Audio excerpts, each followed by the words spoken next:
Why is it that so many Americans continue to justify, even celebrate, Hamas slaughter of Israelis, attending rallies in support of Palestinians, and calling Hamas terrorists freedom fighters?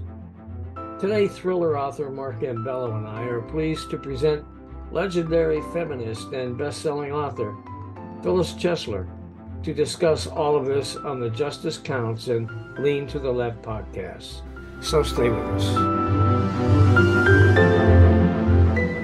Welcome to Justice Counts, the podcast that goes beyond the law to what's important to you. Equal justice for all is a guidepost for our nation, but how do we achieve that?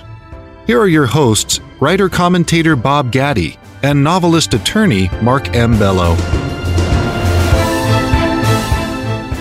Chesler is a psychotherapist and professor emerita of psychology at City University of New York.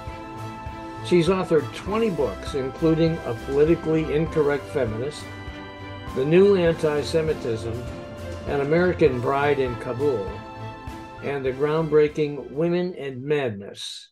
She's lectured and organized political, legal, religious, and human rights campaigns in the U.S., Canada, Europe, Israel, Central Asia, and the Far East. Since 9/11, Dr. Chesler has focused on the rights of women, dissidents, and gays in the Hindu, Sikh, and Muslim communities, the rights of women in prison, the rise of anti-Semitism, anti-Zionism, the demonization of Israel, the nature of terrorism, forced veiling, forced marriage, polygamy, and tribal psychology. Dr. Chesler has conducted 4 studies about honor killing that have appeared in Middle East Quarterly. She submitted affidavits for Muslim and ex-Muslim women who are seeking asylum or citizenship based on their credible belief that their families will honor kill them. In 2021-2022, she co-led a team which rescued 400 women from Afghanistan. That work continues. Dr. Chesler, thanks so much for joining us today for our podcast. It's my great pleasure to be with you both. Yes, thanks for being here. You've been able to bridge the great divide between the Muslim community and the Jewish community. Why is it that the peaceful Muslim community is incapable of speaking out against Islamic terror? Why, for instance, won't the Palestinian people welcome Israel as liberators from a terrorist regime?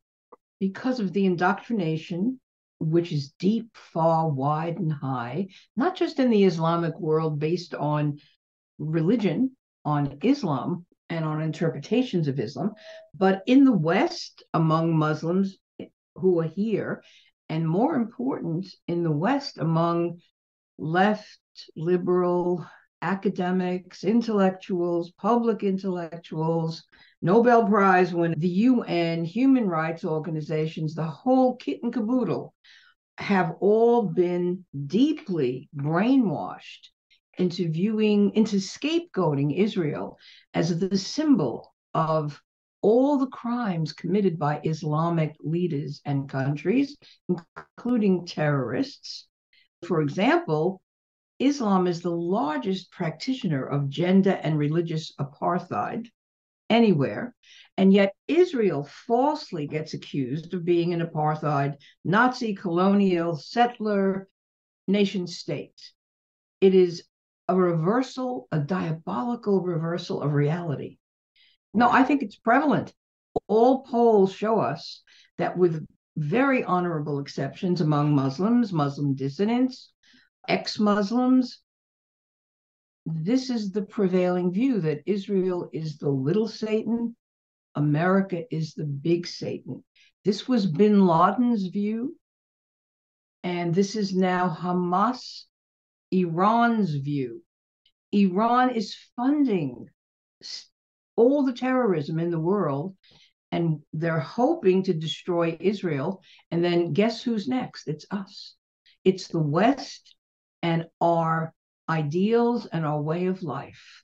And it is absolutely ironic, pathetic, tragic, mind-boggling that you have gays in the streets for Palestine. Were they in Palestine, a country which has never existed, by the way, were they in Gaza or on the West Bank, they would be jailed if lucky, tortured if less lucky, and no doubt murdered. And everyone who lives there says as much. You have women who are demonstrating in the streets of the West, coast to coast in America, for Hamas. And were they to be in Gaza, the West Bank, Saudi Arabia, etc., they would be forcibly veiled. They would be forced, possibly by their families, to marry into polygamous families, even as children. They may not be allowed to have an education, and they could be honor killed for minor infractions from a Western point of view. And yet, they are half in love with easeful death. They have joined a fascist death cult with joy. This is what we're looking at. That's mostly an Arabic community point of view, not a Western civilization in general point of view, correct? Ideally, it's not a Western point of view at all. But look at the demonstrations, even in my city, New York, the closing down Grand Central Station, closing down any number of public venues, stopping traffic, calling for freedom for Palestine, when indeed they should be calling for freedom for Palestinians from Hamas and from Islamic Jihad, because that is who precisely is using innocent Palestinians who also hate Jews as human shields, a war crime, which the UN has not denounced. The UN has not denounced October 7th, the genocidal atrocities. You lead me right to my next question. Human rights? You No, they right all to, have... left to my next question. A foreign invader comes into your country, kills 1,400 innocent men, women, children, infants, beheads them, kills them, and destroys their bodies in despicable ways. Obviously, you decide to fight back and you declare war, and you get condemned for it. It's mind-blowing to me. Would this happen to any other democracy other than Israel, number one? And number two, is the world's response just another example of modern anti-Semitism?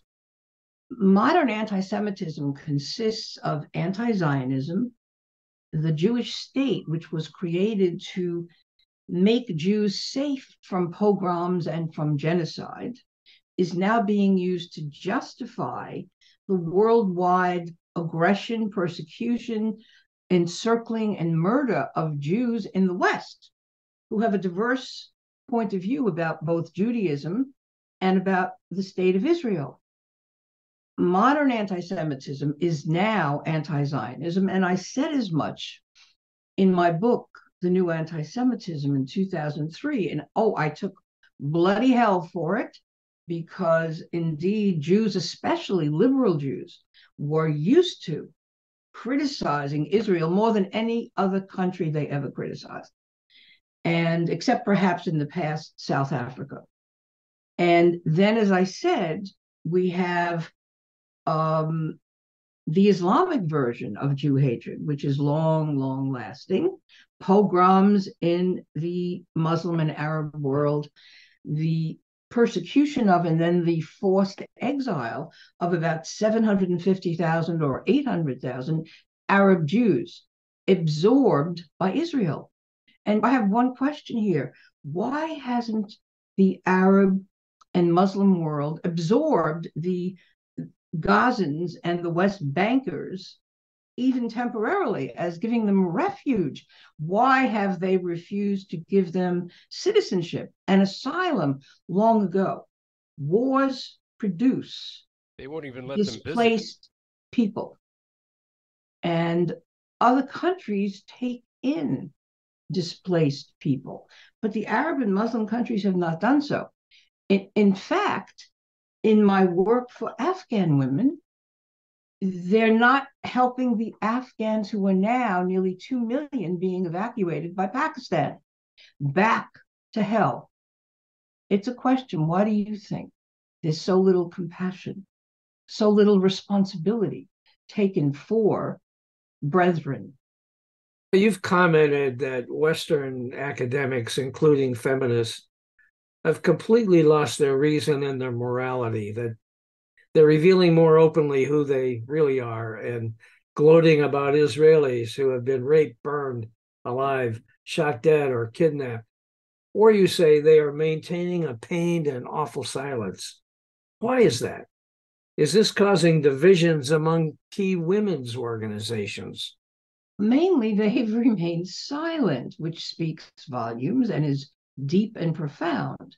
I sent every one of my articles about the rape, murder, mutilation, kidnapping of Israelis, both men and women, to leading feminists who are still alive and to feminist venues. I've gotten very strange answers. I've gotten no answer. I've gotten an answer that sounds like, we don't want to fight with you, but we can't talk about this. Because why? Western progressives and leftists used to be liberal, classical. I was all over on the left side. They don't want to break company. They don't want to lose their positions and their friendship networks, their funding, if they dare to stand up for the truth, if they dare to stand up for the Jewish state.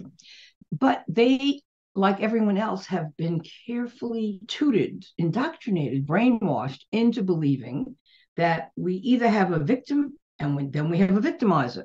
We have the colonized and the colonizer. We have the oppressed and the oppressor.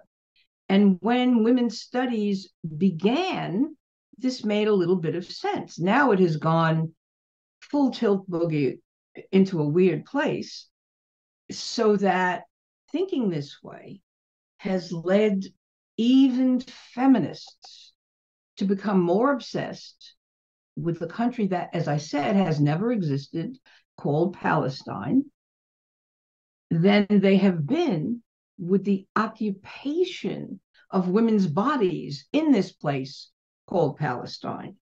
So they have been very cautious about calling out the honor killings and the face veilings and the woman battering, etc., and the polygamy, because that's perpetrated by men of color. The fact that it's women of color who are their victims doesn't seem to matter. And men of color, increasingly in our times, and yes, of course, we have racism and a history of slavery, but guess what? Islam has an even bigger history of both colonialism, imperialism, apartheid, and slavery, anti-Black slavery, sex slavery. But the learned Westerners among us don't want to know this. Think that if you say this, you're Islamophobic. And Islamophobia, forgive me for saying, doesn't exist. Yes, people are psychologically suspicious of differences. Any group that's new or different, we freak out. And over time, clearly immigrants, which have made America, become American. The problem is too many immigrants from Arab or Muslim countries, certainly in Europe, even more so than here, want to bring their way of life here and want to dominate our way of life, which is a post-Enlightenment belief in science, fact, freedom of thought, freedom of religion. We in America don't want to be forced to convert, which is a dominant practice among Muslims. I know because I was in Kabul and I was a married bride there and have written about that. And I had a mother-in-law who every day tried to convert me to Islam. Luckily, I was able to get out, and I write about it all in An American Bride in Kabul. And what I learned there, even though I was in great danger, it was a great adventure. And it led me to an understanding that so many Westerners don't have and refuse to believe, absolutely refuse to believe. Everything is relative. All people are the same. All people are good. All people are like each other. Not true. Would be nice though. I'm not It would be surprised. wonderful. It's not true. I'm not surprised to hear your comments about the Muslim community, but I am surprised to hear them about the worldwide community. Since the Holocaust, the cry, especially in the Jewish community, has been never again. We're all familiar with that term. And I've traveled around the world, and there are Holocaust museums and Holocaust memorials all over the world. But it seems that the world suddenly has a very short-term memory. Isn't what happened in Israel a never again crime? And what's the difference in 2023 to 1939 or 1940? Oh, the clock is way past midnight in terms of the parallels to Nazi Germany, the people marching for Hamas and for terrorism and for genocide against Jews are way past the black shirts. And yes, you're right. Never again has happened again. And the world, as it once did, is in full-scale denial of it. My hometown paper, the New York Times, which I've documented in many articles, keeps publishing lies with photos of, perhaps doctored photos of dead Gazans, and with the most horrific crimes attributed to Israel, which they did not do. They also engage, as everyone else does, in moral equivalency. So now we are looking at a potential hostage exchange. The people who Hamas are demanding are terrorists who are in Israeli jails and who have been tried by law, versus the civilians who are completely innocent, who have not been tried by law, who have been kidnapped by Hamas. It's not the same, but the entire world is counting the numbers. The same number should be exchanged. So that means exchange evildoers with the innocent because of the numbers. And the pressure on the Israeli government is probably beyond belief to ceasefire. And the Israeli military can't. It has got to, once and for all, wipe out all the tunnels that Hamas has built on the backs of the Gazan people, taking all the funding from Iran, from Qatar, from the United States. Our president, just gave $10 billion to Iran through Qatar. Iran is funding Hezbollah and the Houthis and Hamas and Islamic Palestinian Jihad.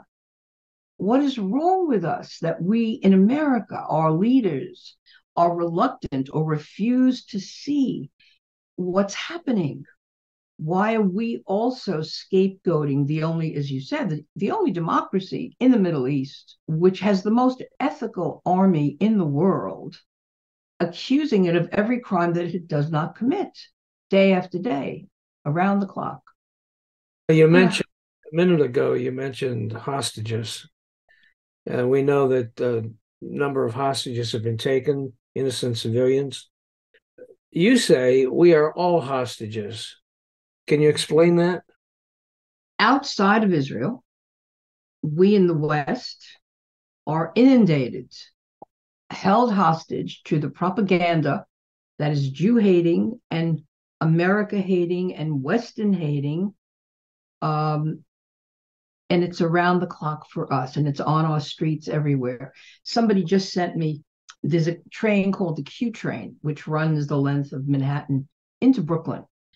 And somebody began scrolling on the seats, gas the Jews, kill the Jews. This is everywhere. It is happening. A person in an elevator, a friend, a colleague, was just standing, minding her business in an elevator, and a man began yelling, kill the Jews, cursing. It is just like the genie is out of the box. And a military guy named Hillel Folds, whom I don't know, there's a video which I recommend, he makes a very interesting comparison. He says, just as in the Vietnam War, which at the time I opposed, the Viet Cong in no way had the military might of America. So in the Tet Offensive, we won, but we lost because our electorate was moving against this war. And similarly now, we see worldwide demands for kill the Jews, ceasefire, save Hamas. And from the river to the sea, with no understanding that this slogan means kill the Jews, exterminate the Jews, get rid of Israel. So we are all held hostage to this virulent, vicious propaganda. And increasingly on the streets, certainly of London, Paris, Amsterdam, Austria, definitely Israel, of course, and America and Canada, you have demonstrations and petitions and reversals of reality by very smart, presumably smart people that are being circulated on the internet around the clock. People are fighting over this. Family members have been fighting over it. So that's what I meant when I wrote, we're all hostages. Okay. You've written in, I don't remember the specific article, but you wrote, if we don't act, they'll all come for us sooner or later. When I write articles about these kinds of prejudice and anti-religious behavior, I often quote the Martin Niemöller poem, Oh. First They Came. And I think that's what you mean. Would you explain that to the people, please? Yes, it's an excellent quote, remembered. Thank you. Since Israel represents the West in the sea of an Arab and Muslim culture, which is anti-Christian, anti-Western, anti-infidel, the Baha'i of Iran were given asylum in Israel. They could not stay there. The program, Iran's program, is to get rid of the Western way of life, put women in body bags, execute homosexual men, have one religion under God, their God, that's it. If we don't stand up to the world bully, and I see World War III fast approaching, becoming more dreadfully visible. Axis of evil is China, Russia, Iran, selected Arab countries, Turkey. If we don't stop them in the Middle East, and they have also been attacking American military targets and Americans, and Hamas has kidnapped any number of Americans into the tunnels in Gaza. We've been attacked here. That was 9/11. Before that, it was the World Trade Center, the attempted bombing, which didn't totally succeed, 1993, I think. They have their eye, the Islamic or Islamist terrorists have their eye on the West and the Western way of life. This is so clear. What's also clear is the desire to appease in order to be bombed last. So that if we give Iran and Hamas, Israel, give it up, sacrifice the Jews. People love dead Jews. That's when we get pity, when we're dead, not when we're living and fighting back. Then maybe Iran will come for us later. Maybe the battle on our shores will happen later. Students of World War II have taught us that the more you appease the bully, the higher the price is, the longer the war is. So that's what I meant. And I wish it hadn't come to this. A number of excellent cognitive warriors for the truth and for the Jews and for Israel. And I've been among them. I'm privileged to be among them. And I work with Muslims and Sikhs who are for Israel and for democracy, etc. But they're so few in number. It's like the good Germans who tried to save Jews or who tried to mount resistance. It's not enough. Look at the people of Iran who've tried so hard and have died for trying to take on the molocracy. And they couldn't do it. Look at the people in China who also tried. There is a totalitarianism there and in Russia, post-Soviet Russia, that seems totally resistant to popular, democratic, if you will, not violent revolt. The longer we put off facing this, the longer will the battle be when we do face it. Okay. I don't mean to sound so frightening, and so if I had a joke, I would tell you a joke right now. I don't know. It's not really very funny. President Biden's approval ratings have gone into the toilet since the war began. Not quite sure I understand why.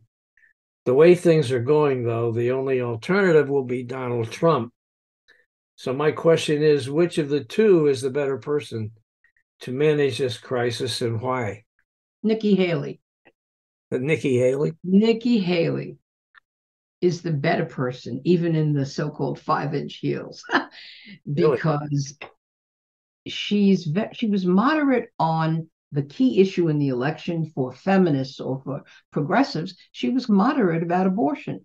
Let's work it out. It's not going to go away. Let's not have, she didn't say it, I'm saying it. Let's not have slave states and free states. Let's be realistic about this. She was excellent at the UN in terms of the Israel issue, excellent. And she's smart. Now, I once voted for Susan B. Anthony. I was so desperate, given the paucity of the presidential candidates being offered to me. And right now, Biden's, who seems to be, this is a case of elder abuse. He seems to have cognitively lost it, and yet he's still forced to be out there. He's not at his best.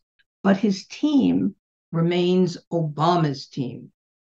And Obama wanted to empower Iran and did so to somehow shake up the Middle East. And Obama has a long track record of Jew hatred, which has not abated.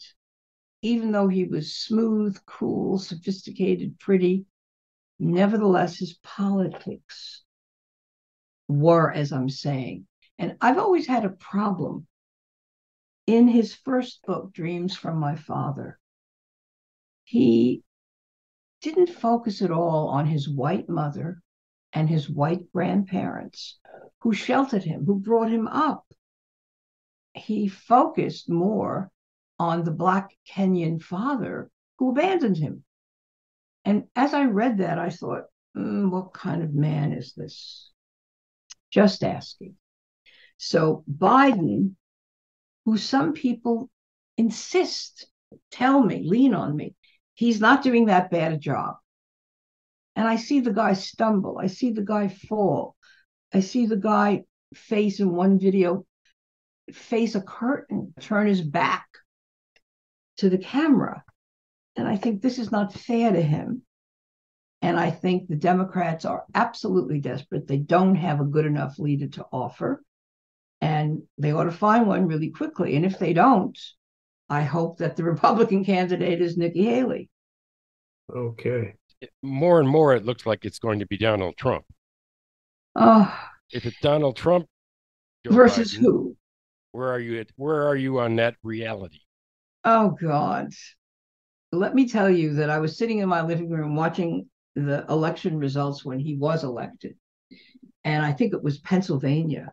When he lost with Florida, Pennsylvania, when he won that state, I thought I would lose my mind. Why? And he's done some good things. He did some good things.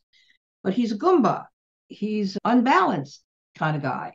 So with nowhere near the experience that Hillary Clinton had.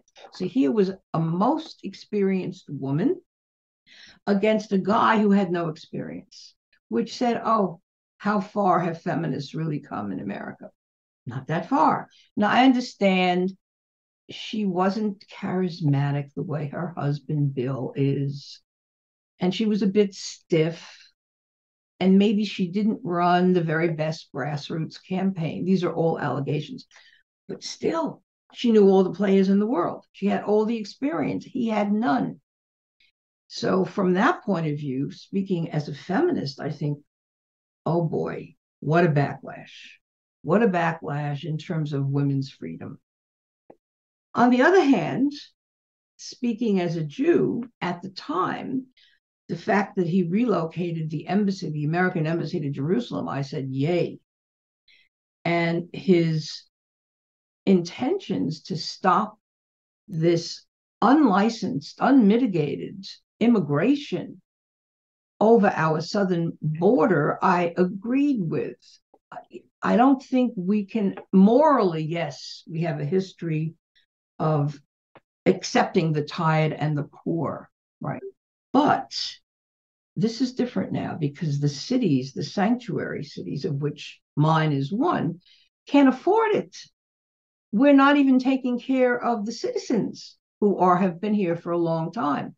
We're not treating the homeless, and we're not doing anything for the mentally ill, hallucinating homeless, some of whom are violent, not all of whom. How dare we then accept an unlimited number of immigrants, which under Biden's administration, we have been forced to do? What do you think of that? We'll hear more from Dr. Chesler when we return following this quick break.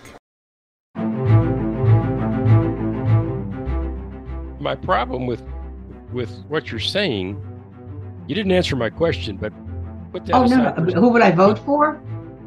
Who's the better candidate for president to handle this crisis going forward, Trump or Biden? But beyond that, you mentioned people who mistreat women. You mentioned bullies. Biden doesn't mistreat women. Biden's not a bully. Biden sniffs them. That's an unintentional habit, if you will. He doesn't rape people. He doesn't say I can grab them by the P word. All right, that's true. He doesn't use his entitlement to behave the way Trump does. Oh, excuse me. He makes deals with China.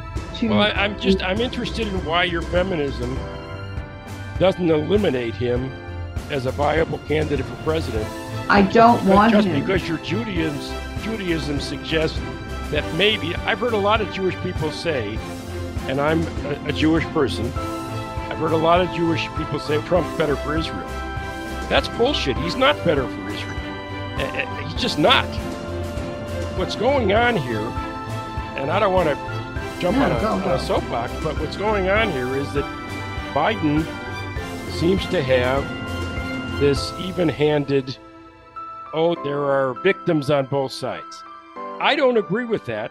I'm on your team on Israel's right to defend itself, but I understand it. Obama, for instance, gave money to Iran not to foster terrorism, but he thought maybe sugar will work better than shit.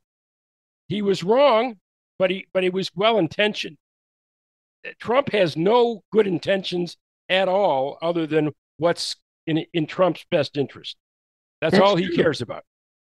And how anybody, no matter what their issue is, can say Trump is better for this or Trump is better for that. Trump is a terrible human being, and he should never come anywhere near the presidency.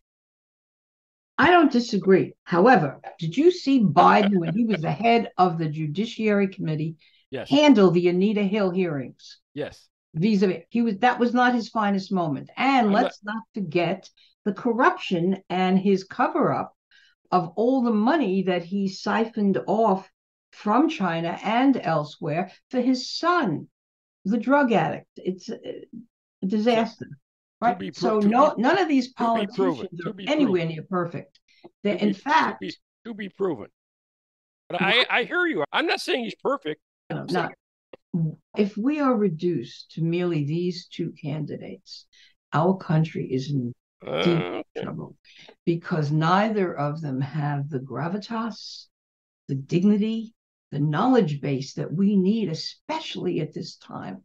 So I would hope and pray that both parties, and I don't much love the fact we have only two parties and don't get a chance to vote on issues, but only on a party versus a party. I would hope that both parties come up with a credible candidate. Both. I think I just totally disagree with what you said about Biden not being capable enough to be president of the United States. Totally disagree with that. The man's got a long history of, I think, doing a really good job in the Senate. And I think he's done an excellent job as president under the circumstances. Which circumstances? You mean his cognitive decline circumstance? No, I don't mean that. And you know what? These are Republican talking points. But I'm not. I can't. But you are. That's what you're doing. You're repeating the Republican talking points about Biden. No, I'm a psychologist, and I'm being his public persona. Maybe privately he's very different and much better. I'm only paying attention to the falls and the trips and the loss of words and the use of wrong words. So only as a psychologist, I'm not a neurologist, I'm not a psychiatrist, and he's not my patient. I think the guy's in a bit of trouble. But more important than that, I'm looking at the recent statement he issued that the Washington Post jumped on right away early was too even-handed to suit me. Victims everywhere, victims on both sides. And indeed, yes, the Gazans are victims, and as I said, mainly of Hamas. If only the world could understand that and not refuse to get it. Israel evacuated Gaza in 2005. There's no occupation going on. I'm not even-handed at the moment.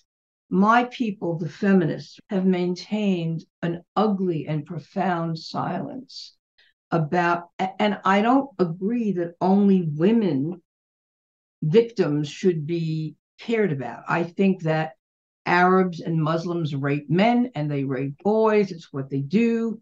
I don't think women were the only ones who were raped. I don't think that rape, as lifelong and horrendous as it may be, although many victims are resilient, is as bad as murder. And we're looking at a pogrom on steroids.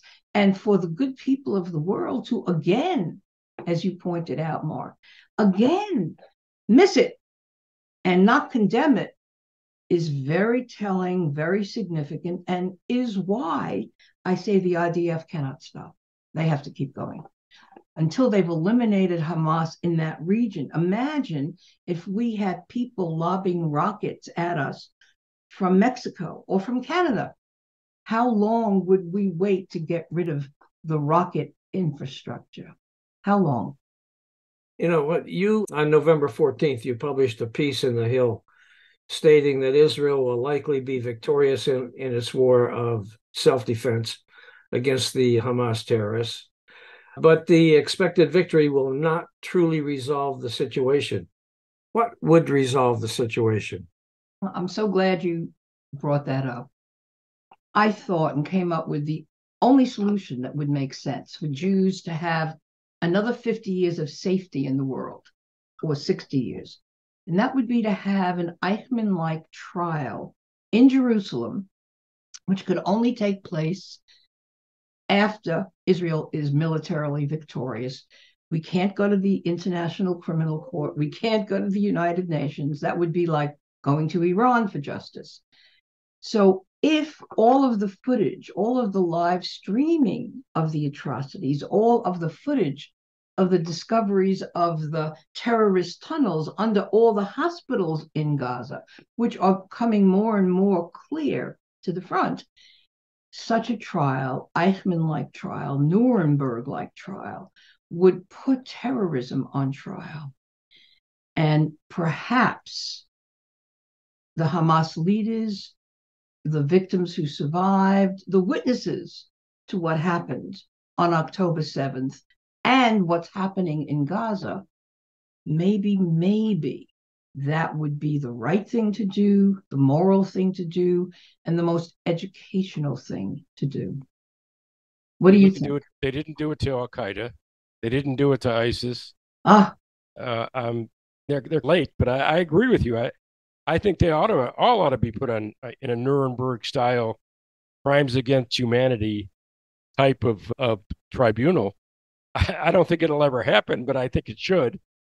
And every terrorist group, including white nationalists in America, should be put on trial for this kind of behavior. Absolutely. But think of the jurisdictions. Where would we put Al Qaeda on trial? What do you think the chances are, those? I think that Israel could, if it had the will, if my way of thinking struck them as useful. And others have thought this too. I didn't know that. It could take place in Jerusalem, but that would be of Hamas Iran, all the terrorists that Iran funds. I think you're right about Al Qaeda. I think you're absolutely right. And I'm not certain we should have just executed bin Laden. Israelis didn't execute Eichmann. What a temptation that must have been. But rather put him on trial for the world to see. And the same would have been true with bin Laden. I'm with you. But I ask you again, because I'm curious, would that jurisdiction have been in the cave that Mullah Omar gave him in Afghanistan to strategize it? Or would it have been in Pakistan and Abbottabad where he was hiding out? Or would it have been in New York City or in Washington, D.C.? And under what? Under the American government only? Because there were so many of the 3,000 plus killed that terrible day from other countries. So I ask genuinely because I think it would be important to do. Even though I'm the lawyer in the room, I have no idea. I just think, what's that old joke? I don't know what is, but I know it. I know what it is. It should happen. It should definitely happen if there's morality that prevails. I want to talk about anti-Semitism for a second.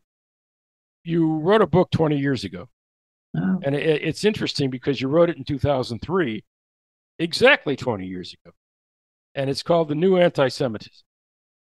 And I'm wondering if the 2023 anti-Semitism, the real new anti-Semitism, is different than the 2003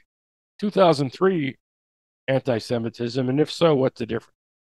Alas, I covered it all. I was prescient, and nobody listened to me and to a handful of others who were saying and seeing the same thing, so that I said anti-Zion. In fact, my editor on that book chastised me and said, badgered me. Do you really want to say that anti-Zionism is the new anti-Semitism? Really? I said, really and truly, I do. And I called out the Western intelligentsia and progressives and university curricula, and then what I knew of the Islamic world and its lethal Jew hatred. Not all Muslims. I work with Muslims. I work for Muslims. I don't see that coming our way in return, by the way, thinking about that. But then I was thinking, do I have to update this book? And the answer is no. All I would do, and in fact, I did. I published a series of articles called Living History on the Front Lines for Israel and the Jews in 2015 or 2016. All I would have to do is combine them and update it into our time, but the analysis remains solid. Perhaps one thing that's new is the kind of doctored footage, the Pallywood. I covered that before. What my colleague Richard Landis calls Pallywood, in which footage is doctored, photos are fake, the Western media run with fake information. I had that in the book in 2003, only it's become even worse, even bigger, even larger. 2003 on steroids? Yeah. Yes, exactly. Yeah. Good questions. I wish I had all the answers to all these good questions. Here's another one. You've done heroic work in the area of women, gays, and dissidents' rights in the Muslim, Hindu, and Sikh communities, where forced marriage, forced veiling, and polygamy are huge problems. Why is almost no action taken to stop these human rights violations? How does the world stop these atrocities? Two questions. These atrocities, if committed by men of color, are verboten. It's taboo. It's viewed as Islamophobic, racist, and not to be done. Certainly not by white folk, not by Western folk. I work with Muslim, Sikh, and Hindu women. They have embraced my work in these areas, but really embraced it and used it. And the white Western feminist girls don't even know about it, don't want to hear about it, think vaguely it's maybe racist. I was once invited to a law school to speak about my 4 academic studies on honor killing. I was then disinvited because 2 faculty members who were strongly against Israel threatened violence were I to appear, even via Zoom. And the Sikh woman who pulled me into, Mandy Sangera is the name, who pulled me into the rescue of the Afghan women, then convened a conference on honor killing in which I was featured via Zoom into University London, because she said she will not have me dishonored by such dishonorable people. I thought, wow. And then I chose one of the Afghan women. I was so lucky, who I've adopted in a sense, and she's in graduate school in America. She's going to be a leader of women. She's going to be a credit to Afghanistan, to womankind, to America. And she wrote me a letter, which I framed, in which she said, I gave her life, I gave her freedom, she will never forget this, etc. It was very moving. And the feminists who have not been quoting or citing or aren't even reading my work didn't do anything like this. They're stuck back into Taliban bad, feminism good. Statements, talking head statements. But the activism and the risk-taking and the round-the-clock working, they didn't do. So who are they? Who are they? I ask. And I'm one of them. And I'm a pioneer leader of them. And I don't recant my radical feminism, nor do I recant my support for Israel and for Judaism. So you can wear many hats and be the same person. That's true. Where's this going? Do you see any progress in these communities on feminist issues? And what can people do to help? There are a lot of feminists in Pakistan who are using my work. They're not in America. Ditto in India. Where is it going? I think that feminism is lost. And I published a book which is out of print in 2005, which I called The Death of Feminism, because I saw how it was going. And in fact, let me say something possibly incendiary. Those people, that way of thinking, that has become obsessed with a country that really has never existed. Villages, tribes existed in the region, and many Arabs thought they were Syrians or Jordanians at a certain point, or Egyptians. There was no Palestine until Yasser Arafat declaimed a country that never existed before. So the kind of people, feminists and otherwise, who believe that Palestine exists now have deserted sex-based rights. They believe that a man can become a woman and a woman can become a man, and identity politics is everything. I think this is a mistake. And I think I got disinvited by a synagogue where I was invited to talk about anti-Semitism, because they thought I was transphobic for saying what J.K. Rowling has said, for saying that children shouldn't be subjected to mutilating surgery. Yes, again, as a psychologist, I know some people suffer and they need therapy.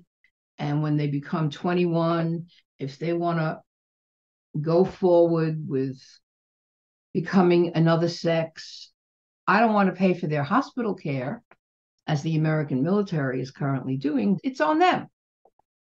But we shouldn't allow children to do this when they're really psychologically in trouble and looking for a quick fix and are going to be heroized if they take this road. So feminism has mainly become a postmodern, post-colonial, they write income and they honor only women of color and condemn the very white women pioneers who created the second wave, who created the first wave of feminism. It's not just white guys that are in trouble. And by the way, I want to go back to something that you said about trying Jew haters on the right or holding them accountable for it. I agree 100%. 100%. And my question back to you is, what jurisdiction, how do we do it? And because in our times, hate speech, microaggressions, you can lose your job and your reputation and get doxxed and so on. But if you say that Jews should be gassed, that's academic freedom. That's free speech. We can't mess with that. So only for the Jews can you let loose lies, lethal lies. But for everyone else, even in the tiniest of ways, you're going to be held accountable on campus, certainly. I didn't mean it literally in terms of the white nationalist community. They would have to commit a crime against humanity, which I believe Hamas has done. I'm not necessarily comparing the two. I'm simply talking about the ideology. Yes, it was me being me. Question. I want a Jew to Jew question for you. On a very small scale, some of what we're talking about happens in the Orthodox Jewish community. You've got women wearing wigs. You've got women reduced to subsidiary roles and homemakers and child makers, and that's their job. I'm wondering how you feel about that traditional Orthodox Jewish woman role that a very male-dominated culture fosters. Jew to Jew, I will answer. I was privileged to be with the women December 1st, 1988, who prayed for the first time ever at the Kotel, at the Western Wall in Jerusalem. And we have been in the Israeli Supreme Court ever since. It's a long and wonderful and terrible story. At that point, I realized it was easy for me to help set up a not-for-profit organization, a grassroots legal movement. I wanted to study Torah. Since I was raised as an Orthodox Jew, that was something girls didn't do. And I began doing just that with a very learned Orthodox woman, a feminist, Rivka Hout, who's died.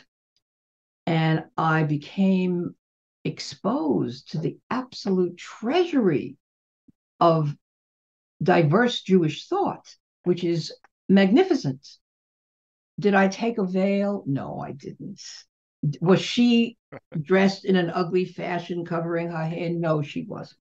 Because many of the Old Testament behaviors have long been, we don't stone people anymore. The Jews don't do that. The Jews don't do polygamy anymore. It was outlawed by Rabbi Gershom in the early Middle Ages.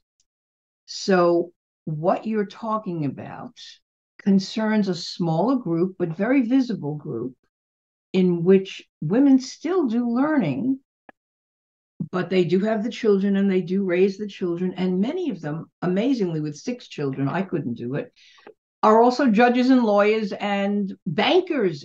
We're a genius people, so it has been said.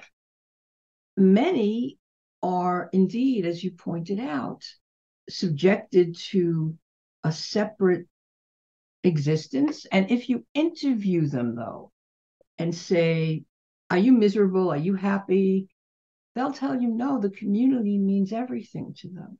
It provides them with solace and sustenance and uplift, and they always can get help, and they have a point about community. We who choose freedom also then choose high risk. They don't want that high risk. They want a community that they're part of, that backs them, that they agree with, that's there for them, good times, bad times. And as a feminist, I think that was like my interviewing women about being economically discriminated against in the early 1970s. Nobody thought she was. So that means they didn't know, they didn't have choices. No, Jews are not fundamentalists the way Muslims are still today. The Quran needs to be updated and reformed, which many Muslims with whom I work agree with and are trying in their many different ways to do.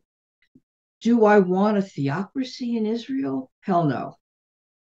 Do I want rabbinical control of marriage, divorce, and burial? Absolutely not. No. But you know what? I also appreciate deeply the faith, the existence of faith, the scholarship that often is there. It's not just corruption and craziness and cruelty. And I also, as a feminist, I don't much mind the separation of men and women during prayer. And that was an interesting thing to discover. Maybe that's as far as I'll take it for now. Okay. Hey, you know what? You mentioned a little while ago the United Nations. What do you think the UN should be doing and could be doing? First, they are the United Nations of tyrannies, and the United States should pull out. The democracy should leave the United Nations. Iran is now the head of the Human Rights Council. I'm paraphrasing the exact name. Get out of town. Are you What serious? Is this, madness? Is that true? Yes, it's true. It's true. The UN has not condemned October 7th, a genocidal pogrom. They've condemned Israel. The most resolutions they've ever passed are against Israel. And they have not stopped a single genocide. What did they do for Bosnia or Rwanda, just to name two, or Algeria when the paramilitary groups arose? No, they have done one thing only. They have legalized Jew hatred. I would like to see it gone. I wanted to ask her about the New York Times. What I was shocked about, you don't have to answer a question, but I'll tell you what I was shocked at. I'm shocked that the New York Times writes the stuff it writes. As someone who considers himself, to use Bob's term, someone who leans to the left. But I was also shocked that the only place I could get the Washington protest in the Detroit area was Fox News. Yeah. That's the only station that covered it from the minute it started to the minute it stopped. And by the way, I would like to tell the people that 200 and something thousand people showed up for that protest, and there wasn't a single incident of violence or an anarchy or anything. It was just a very peaceful event attended by very passionate people. But I'm just curious as to what happened to the moderate left and even the radical left. And where's the love for the only democracy in the Middle East? I'm mind blown by that. And I'm very conflicted because I'm a solid Democrat, if it isn't obvious. And I'm just blown away by the lack of love that I'm seeing for Israel. You don't have to answer. You don't have to answer that. No, I've documented the New York Times. It's extraordinary. I think they could be tried for incitement to genocide at this point. And I'm so torn because I read them every day. My first book, Women in Madness, got a front page review in their book review, which made a huge difference. And every book of mine was reviewed there more than once until I published The New Anti-Semitism, which was not reviewed. And I finally wrote a letter to all the editors. And I said, what's this? Is it because so many other books were out? Or you don't think it's timely? Or is it that I'm a woman? I can't believe that's the reason. And I got back a letter from the then executive editor, Bill Keller, who said, if you're accusing Chip McGrath, the book review editor, of being an anti-Semite, then you're a neurotic, paranoid woman. I hadn't mentioned anti-Semitism at all. But I certainly had my answer when somebody on their staff contacted me and said, I wanted to review your book. They wouldn't let me do it. And then I said, I have something better than my book. I said, I have 30 letters from professors. Now, this is 2003, beginning of 2004. Professors have been writing to me about being harassed and condemned for their pro-Israel points of view. Why don't you write about them? And I got permission for that to happen. And this editor wrote back, or this journalist wrote back and said, I was stopped at the highest level. So then I thought, I don't understand it. I really don't. They didn't cover the Holocaust. Why are they not covering Jew hatred now? And so from time to time, I count the words that they use to condemn Israel. And it's humongous. I have several articles. I saw that. And I don't really understand why. At the end of the day, I read some of their articles and it's extraordinary overkill. Occasionally, they'll have a one-off article that argues Israel's case or Judaism's case. There isn't any other case. You're either a terrorist or you're with Israel. They won't say terrorist. They'll say militant, gunman. I shouldn't say wriggle that. out of it. You're either for the terrorist or you're for Israel. Either those are your choices. I have an idea for you. I have an idea for you to sell books. Sell books by saying, this is the book that the New York Times refused to review. You'll sell 1 million. Bob? Really? Okay. Listen, you can definitely be my agent. Or my publicist, whatever, the job is open. I think I'm going to try to sell one of my, it would be a lie though. I couldn't say it. Okay, guys. So I think we need to wrap this up. And all right, we're wrapped up. I really do. Phyllis, thanks for coming on. My pleasure. Really interesting conversation. And I hope I didn't disappoint you in any way. No, I still say that Biden's doing a good job. But anyway. All right, look, you're entitled to your view. As are you. Absolutely. I want Susan B. Anthony. Let the record show.